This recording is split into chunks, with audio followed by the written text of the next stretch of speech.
Hello everyone, welcome to study time with new informative video. Allahabad high court से RO यानी कि समीक्षा अधिकारी, रिव्यू ऑफिसर, एआरओ यानी कि सहायक समीक्षा अधिकारी, असिस्टेंट रिव्यू ऑफिसर और सीए यानी कि कंप्यूटर असिस्टेंट की वैकेंसी आती है। और ये जो वैकेंसी है 2016 में आई थी, इसके बाद 2018 में आई, फिर 2019 में आई और लास्ट टाइम ये वैकेंसी 2021 में आई। 2021 के बाद से अभी तक ये वैकेंसी नहीं आई और अब ये जो वैकेंसी है वो कुछ ही दिनों में आपको इसका नोटिफिकेशन देखने को मिल जाएगा। तो जो ये वैकेंसी है आरओ और एआरओ की, तो इसमें जो एग्ज़ाम पैटर्न है वो क्या है कि पहले आपका स्टेज 1 का एग्ज़ाम होता था जब तक 2019 तक स्टेज 1 का एग्ज़ाम होता था। इसमें से 6 गुना बच्चे लेके फिर स्टेज 2 का एग्ज़ाम यानी कि टाइपिंग करवाते थे और फिर दोनों को मिला के फाइनल रिजल्ट दे देते थे। लेकिन लास्ट टाइम क्या हुआ 2021 में कि स्टेज 1 कहें या जो स्टेज 2 टाइपिंग है, दोनों को एक साथ कराया गया, यानी कि सभी बच्चों को टाइपिंग का जो मौका है वो दिया गया और जो टाइपिंग है वो एक साथ कराई गई क्योंकि एनटीए एग्ज़ाम करा रहा था और एग्ज़ाम ऑनलाइन था। तो 15 मिनट के गैप के बाद आपका जो टाइपिंग है वो करवाया गया था और फिर जो रिज़ल्ट है वो सीधा एक साथ दे दिया गया था। यानी कि प्रोसेस उतनी ही थी, बस फ़र्क इतना कर दिया गया था कि पहले जहाँ स्टेज 1 होता था उसके बाद 6 गुना बच्चे लेके फिर टाइपिंग में उनको बुलाया जाता था। फिर उन 6 गुना में से जो भी टॉप के विद्यार्थी होते थे, जिनका जितनी वैकेंसी है, फिर उतने बच्चों का फाइनल रिजल्ट दे देते थे। लेकिन 2021 में जब एनटीए ने कराया ऑनलाइन, तो बस इसने प्रोसेस में इतना सा चेंज किया कि सभी बच्चों से टाइपिंग करवा ली और फिर प्रोसेस वही किया कि दोनों जो प्री के नंबर हैं या कहें जो लिखित परीक्षा के नंबर है 200 नंबर और टाइपिंग दोनों को मिला के फिर फाइनल रिजल्ट जारी कर दिया। प्रोसेस लगभग सेम थी, बस टाइपिंग का थोड़ा सा ये जो अंतर है वो हुआ था 2021 में। और हालांकि इस भर्ती के ऊपर आरोप लगातार उठते रहते हैं। 2018-19 ऑफलाइन एग्ज़ाम था, तब भी आरोप लगते रहते थे कि इसमें धांधली वगैरह ऐसा कुछ। 2021 वाले में ये आरोप बहुत ज़्यादा उठे क्योंकि ऑनलाइन एग्ज़ाम था और बहुत सारे जो सबूत थे वो सामने आए थे क्योंकि एनटीए ने जो मार्कशीट जारी की थी जिसमें स्कोर ऐसा दिख रहा था कि 194 नंबर और ऐसे ऐसे नंबर जो 200 में से, तो ये चीज़ें थी। और उसी के सेम विद्यार्थी और 4-5 महीना भी नहीं, 2 ढाई महीने पहले exam PET UP triple SC का हुआ, तो उसमें उस विद्यार्थी के पता चला 30 नंबर बन रहे हैं, 35 नंबर बन रहे हैं, 36 नंबर बन रहे हैं और यहाँ 200 में से 194, 193, 180 ऐसे नंबर, ऐसे बहुत सारे स्टूडेंट थे। तो जिस वजह से जो आरोप हैं वो लगाए जा रहे थे और फिर कोर्ट केस भी चला था, ये सारी चीज़ें हुई थी। तो जब 2021 में ये सारी चीज़ें हुई, इसके बाद फिर कोर्ट ने अपना आदेश दिया कि इसमें ऐसा कुछ भी नहीं हुआ है, कोई धांधली वगैरह नहीं हुई। फिर सबने माननीय कोर्ट का जो निर्णय है वो माना।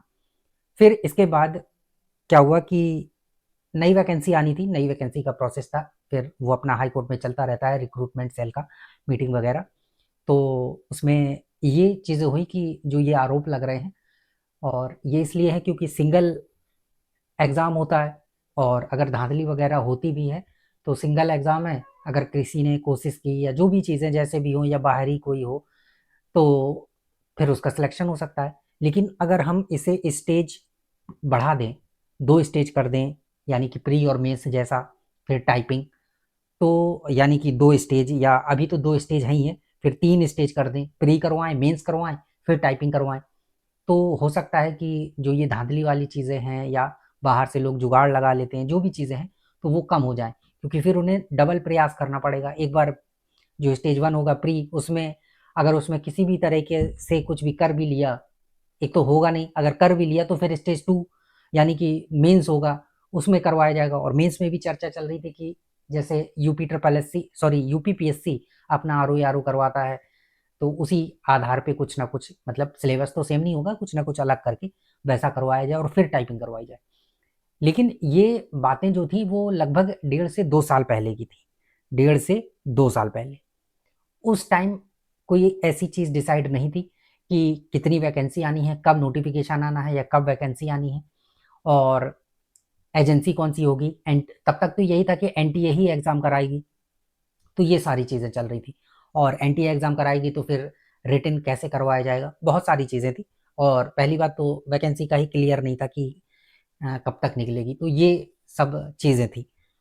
लेकिन ये देखिए बच्चों का कुछ आया है, क्या कहते हैं, ये देखिए मैसेज जो दिख रहे हैं, बहुत सारे बच्चे ऐसे मैसेज कर रहे हैं कि क्या इस बार हाई कोर्ट एग्ज़ाम करा रहा है तो फिर जो चीज़ें थी वो, और अभी पता चला है, किसी ने बताया है कि 3 एग्ज़ाम, जो एग्ज़ाम है 3 शिफ्ट में, सॉरी 3 स्टेज में होने वाला है। यानी कि प्री होगा, मेंस होगा, फिर टाइपिंग होगी, ऐसा होने वाला है, लिखित परीक्षा होगी, 3 स्टेज में करवाया जाएगा। क्या ऐसा कुछ है? तो देखिए ये पुरानी बातें हैं, पहले ये चर्चाएँ चल रही थी, लेकिन अभी ऐसा कुछ भी नहीं है और ना ही ऐसी कोई खबर है कि 3 स्टेज में हो रहा है। अभी जैसा प्रोसेस था 2 स्टेज वाला, यानी कि एक स्टेज 1 और उसके बाद टाइपिंग, तो सेम चीज़ अभी होने वाली है।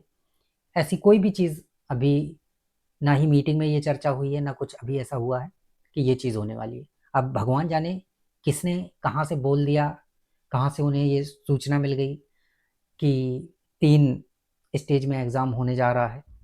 और हालाँकि अभी तक ऐसी कोई भी चीज़ें निकल कर सामने आई नहीं हैं, ना इस बारे में अभी कोई वैसा टॉपिक उठा है कि ये चीज़ होने वाली है। ये पहले की बातें हैं, 1.5-2 साल पहले की समथिंग।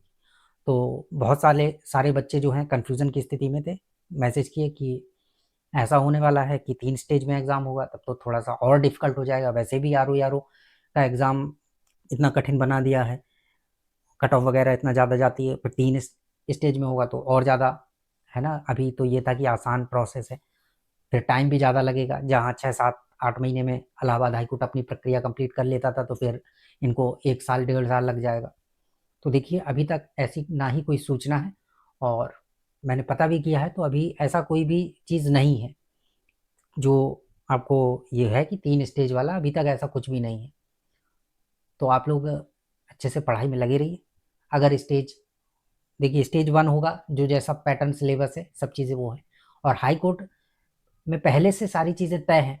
ऐसा नहीं है कि रिक्रूटमेंट सेल में बैठ के सिलेबस, पैटर्न, ये चीज़ें डिसाइड हो जाती हैं और बस हो गया। हाई कोर्ट का जो सारी चीज़ें हैं वो पहले से उनके उसमें हैं कि ये पैटर्न होगा। भर्ती जो प्रक्रिया है इलाहाबाद हाई कोर्ट की, उसमें पहले से ही सारी चीज़ें हैं।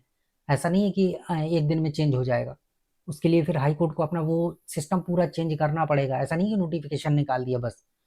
तो उसमें पहले से सिलेबस, ये सारी चीज़ें पहले से सब पैटर्न दिया हुआ है, तो इतनी जल्दी और ऐसे बदलाव नहीं होगा। तभी बता रहे हैं कि 1.5-2 साल पहले ये प्रक्रिया और इस प्रोसेस के बारे में बात हो रही थी, लेकिन फिर भर्ती चली गई ठंडे बस्ते में, आगे कोई काम नहीं हुआ, प्रमोशन का मुद्दा वैसे ही अटका पड़ा था। तो ये सारी चीज़ें, और हाई कोर्ट के अपने भी बहुत सारे काम रहते हैं, केवल ये कोई भर्ती बोर्ड तो है नहीं है यूपी ट्रिपल एससी या यूपीपीएससी की तरीके की बस इसी में लगा हो, ठीक है? तो आप लोग घबराएं नहीं, टेंशन ना लें, और अभी तक ऐसी कोई भी जो अपडेट है वो नहीं मिली है कि 3 स्टेज में होने वाला है। अभी तक की जो सूचना है, 3-4 लोगों से कन्फर्म किया है कि ये जो चीज़ है वो अभी 2 ही स्टेज आपको देखने को मिलेंगे, जैसा कि अभी तक होता आया है, ठीक है? और जो आपको बताया कि हाई कोर्ट के उसमें सिस्टम में वो सारी चीज़ें पहले से हैं कि किस प्रकार से होता है, जो उनके नियम कहें जो हैं हाई कोर्ट के, उसमें भर्ती प्रक्रिया का सारा विवरण पहले से ही वो सब चीज़ें हैं, ठीक है? तो भर्ती बोर्ड में अभी ऐसे कोई भी चेंजेस नहीं हो सकते हैं अचानक से, ठीक है? तो आप लोग घबराएं नहीं और अच्छे से पढ़ाई में लगे रहें, क्योंकि अभी आपके पास जो समय है, कह सकते हैं कि 4 से 5 महीने का अच्छा खासा समय है। इसमें आप बेहतरीन तरीके से सारी चीज़ें कर लेंगे, ठीक है? तो धैर्यपूर्वक करते रहिए। बाकी जहाँ से ये आपको अफवाह या जो भी सूचना कहें, जैसे भी मिली है, जहाँ से भी पता चल रही हैं, तो अभी ऐसी कोई भी जो चीज़ें हैं वो नहीं है, ठीक है? बाकी आप लोग पढ़ते रहिए। Best of luck.